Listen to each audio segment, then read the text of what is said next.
Hasbunallah. La hawla wa la quwwata illa billahi al-aliyyil azim. Assalamu alaikum wa rahmatullahi wa barakatuh. Juma Mubarak. Alhamdulillah. We are entered into Juma. And who knows how many more Juma that we're going to enter into. The Juma, it is a very special time. In this Dargah, it is a very special time. All work stops on a Friday.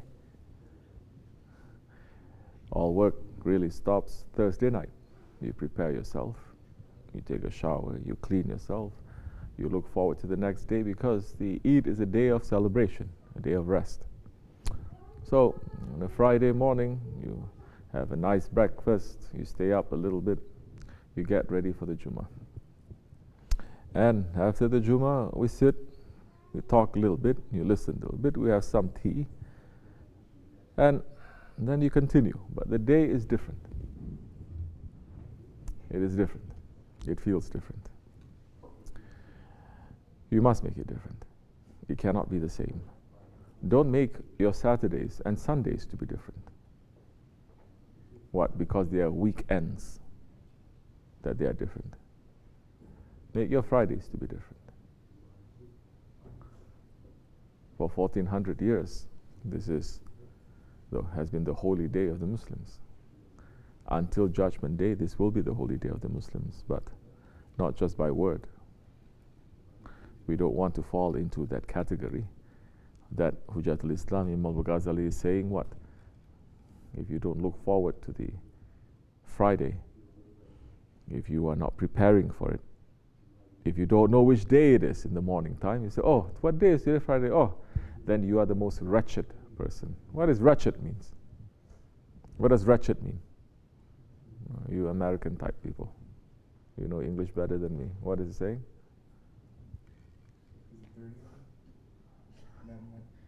Huh? Nasty? Nasty, dirty. Huh?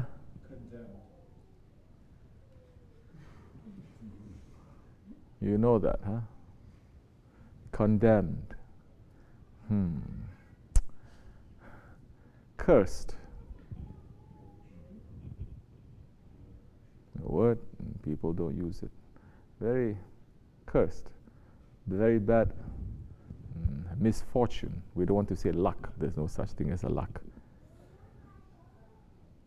So, if you're not respecting what Allah is respecting and holding high in value, then you are pulling the curse to yourself. Alhamdulillah.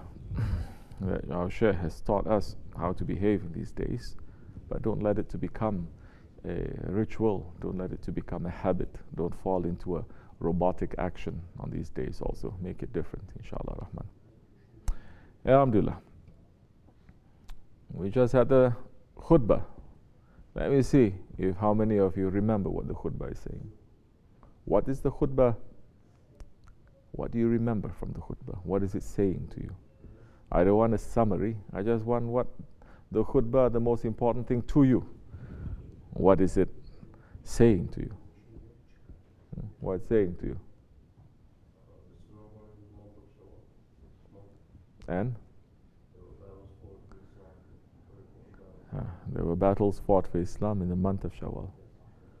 Okay, what is important to you? Let me see. Skandar.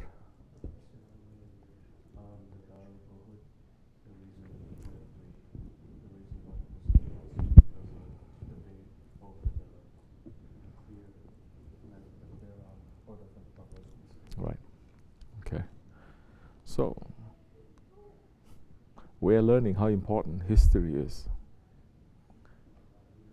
in our lives. History is not a subject that you study in school.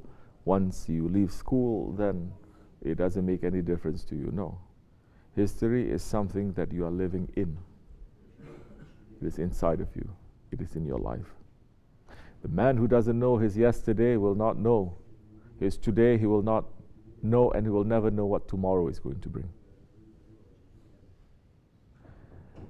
1/3 of the book of Allah is filled with a history, nothing but the history of the earlier nations. If history is not important, why Allah subhanahu wa ta'ala is mentioning the history of the earlier nations to us? For what reason? Just to tell a nice story? Astaghfirullah. We know how to say history repeats itself. If somebody also saying, what? Those who don't learn from history, then they are condemned to repeat it. Look at your own history. If you don't learn what happened to you in the past, then you're just going to repeat the same thing over and over and over and over again. Then you will be stuck. Life is moving forward. Life is not supposed to be making you to be stuck in one stage, because life pre-eternity to post-eternity is filled with constant changes. If you don't change, you are stuck. That time is worse than hell, because you're not living to your potential. Why is it worse than hell? Because a hellfire, it cleans you up. Yes, you make progress in the hellfire too. If it cleans you up, then it's preparing you for other stations. But if you're not knowing your history, and you're not making it important in your life what history is, if you're not looking at your own history and understand, what was I before? Before I became a Muslim, or before I gave bayat to Shaykh Effendi, before I became a believer. If you're not sitting down to think about it often, then you're going to be stuck in a robotic existence. You cannot compare, you cannot know. This is what is, in our way, tafakkur, that is important. And what is tafakkur? To sit down and to meditate. First, meditate your day, meditate your days, meditate your months, your weeks, your life. Understand. Once you start meditating on that and understanding your day, understanding the history of your day, understanding what you are doing and the history of those actions, you're always getting angry. Understand what is the history of that. Why are you always getting angry? What kind of situation? How do you get out of it? Some people, they don't want to change. They just want to escape from the consequences of their actions, but they really don't want to change. Like some people, they don't want to change. They do something wrong, we say, don't do that. If you do that, this is going to be the result. It's not so good. They say, okay, I'm going to. Really, you are? Yes. Later we turn our head and they do it. And when they do it, and we say, you see, you did it, now this is the result. How do I get out of it? You what? How do I get out of this result? Very nice way of putting it. You cannot get out of it. It will stick to you. Unless you do a couple of things to stop those wrong actions.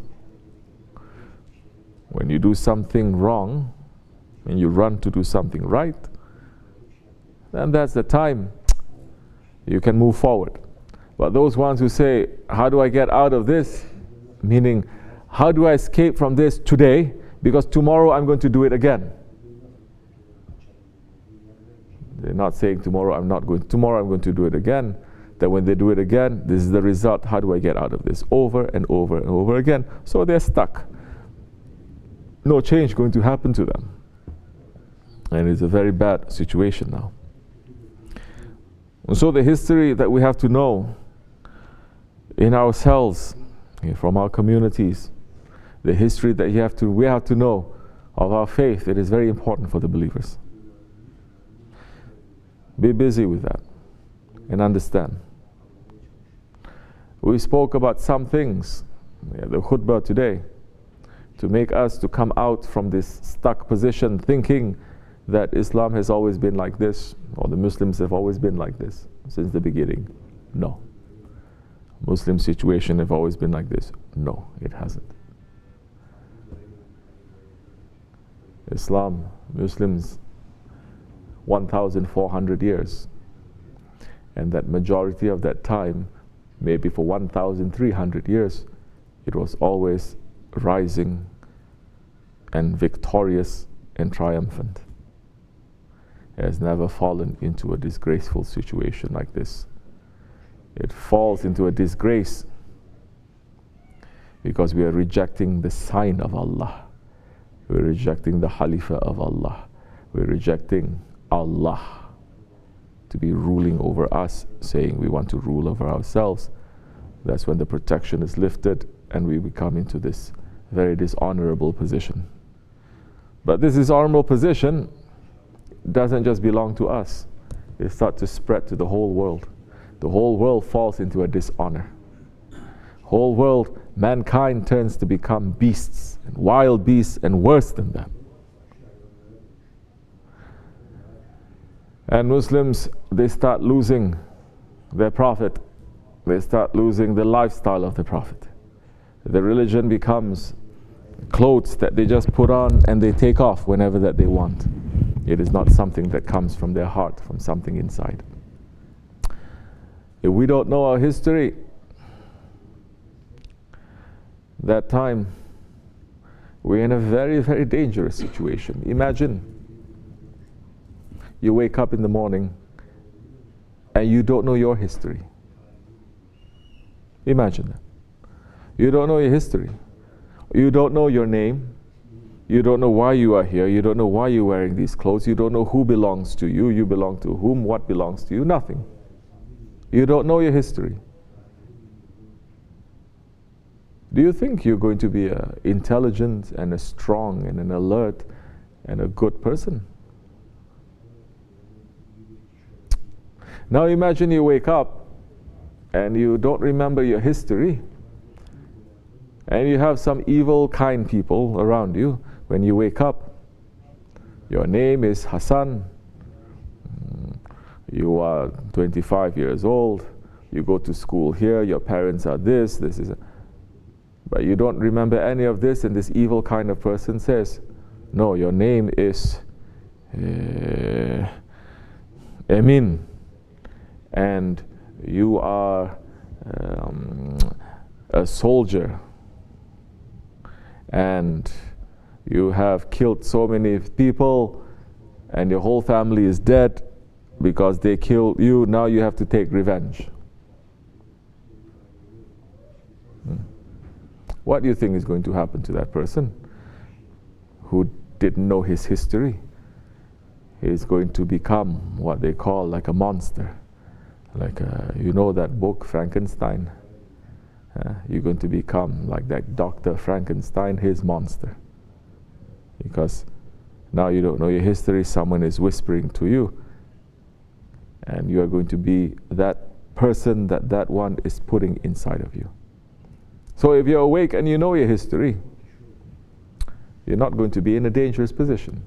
Somebody who says something to you, you'll be able to know what is haq and what is batil. Now imagine 2 billion Muslims, they don't know their history. Not from 30 years ago or 50 years ago. They don't know their history of 1,300 years. They don't know their history that is 100 years ago, 500 years ago, 1,400 years. They have no connection to that history. What kind of monster we have become. So that one is going to say, no, Islam is like this. We're going to say, yes, it is like this. Now the person says, Muslim man is like this. You say, yes, Muslim man is like this. Some is going to say, no, the scholars must be like this. You say, yes, scholars must be like this. Because there is no connection to the history. And now, if anything, they say, whatever little history or connection that you have to your history, break it. It's no good for you. Especially this secular, modern kind, reformist kind, saying, break everything, start from scratch, start from new, start from year zero, make everything new, because this is a new day. We've seen year zeros in so many countries. They tried that. When they put a new ideology and they say, forget your whole history, destroy your whole culture of thousands of years, and now we start with the year zero, start everything new. It didn't work. It failed, and it destroyed generations. May Allah protect us from that kind of ghaflat. This is another trick and a trap of Dajjal. We have to wake up. Connect those who have lineages, connect those who have history, and they'll be able to pull you back to what is your right. ومن الله التوفيق الفاتحة. آمين. السلام عليكم ورحمة الله.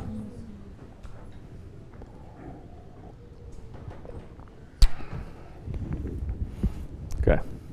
Yeah, going. Salamat. Assalamu alaikum. Say. I happen to know one person who is Shia, and I remember that since we're talking about the history, I remember he asked me to ask my sheikh question regarding the Fatima radiallahu anha and circumstances causing her passing away from this world. Because I think that's more provocative question is just to prove that it's not what they claiming that they are on the path that they are. So that what he wants to hear, he wants to know what our Shaykh is saying regarding that, since we talk about the history. Shawwal. Yes. Bismillah ar-Rahman ar-Rahim. Like I said before,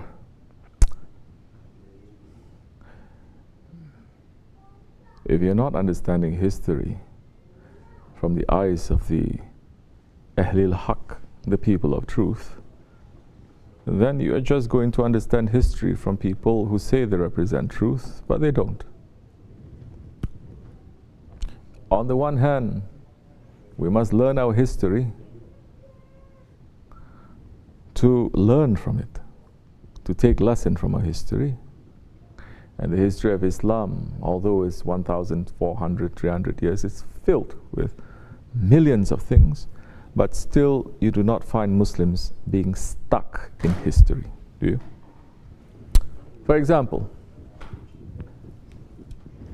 Genghis Khan, his descendants, the Mongols, they came and they destroyed Baghdad, correct? They killed thousands of people, they chop off their heads and they make hills, mountains of them, isn't it? Do you still see Muslims getting hung up on this? That we talk about this saying, oh, you see those Mongols, they are like this, we hate them. We have a history of fighting against the Christians, the Crusades. We don't fight them, they came to our land to fight us. Yet, how many times you hear imams or sheikhs or books or sohbats or talks that we say, these Christians, they're all like these crusaders coming in to destroy everything. We are not hung up on that. So we look at history and we take from the history the lesson there. We don't judge it, we take lesson. We look. The difference is now, for example, we talk about history of the battle of what? Uhud, correct? 50 archers were stationed, only 10 remained, the 40, they went down. What it means if we are stuck or you're hung up about that history. Those who are hung up are going to say, look at those 40, because of them, Prophet did this and he was in this situation, they almost lost. They are very bad people. They disobeyed. They're not even Muslims.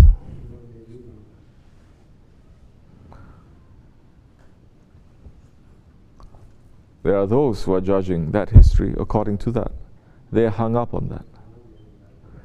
Then there are those who are studying history according to the eyes of the prophets and the friends of Allah, people of Ahlul Haq, and they look at history and they take a step back and they look at themselves to say, first, there's a lesson for us. Don't judge that. If we are in that situation, definitely worse we're going to do. But what is that teaching us now? So that we don't stand to judge. We judge ourselves and we take lesson from that.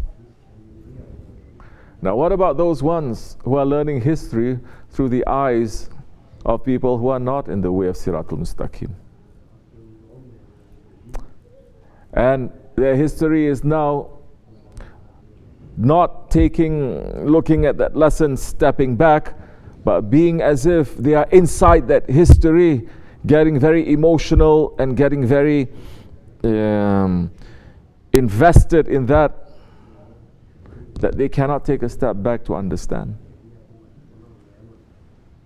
How do you deal with that situation now? If you cannot step back, you will never learn. Yes. There are certain things that happen, and you have to have the proper teachers to teach you about this. Otherwise, people who are really asking questions like this, they are not here to learn. They have a set thing, an opinion, and they just want to prove you wrong. So we don't want to play that game, because you say you have your history according to you. We have our history also. You think you are right, we think we are right. Do you want to discuss? We can come up and we can look properly. But if you are now going to fight and debate, there is no argument there. We refuse to argue. They can listen to you and say, okay, that's interesting. That's not what we believe. You can listen to us if you want to and say, well, that's interesting. That's not what we believe. And leave it at that. Because there is life to continue. There is a civilization to continue. There is work to continue. Why are you getting hung up on that? In which so much of that kind of history now has been so poisoned. It has been so manipulated. It is so filled with emotions.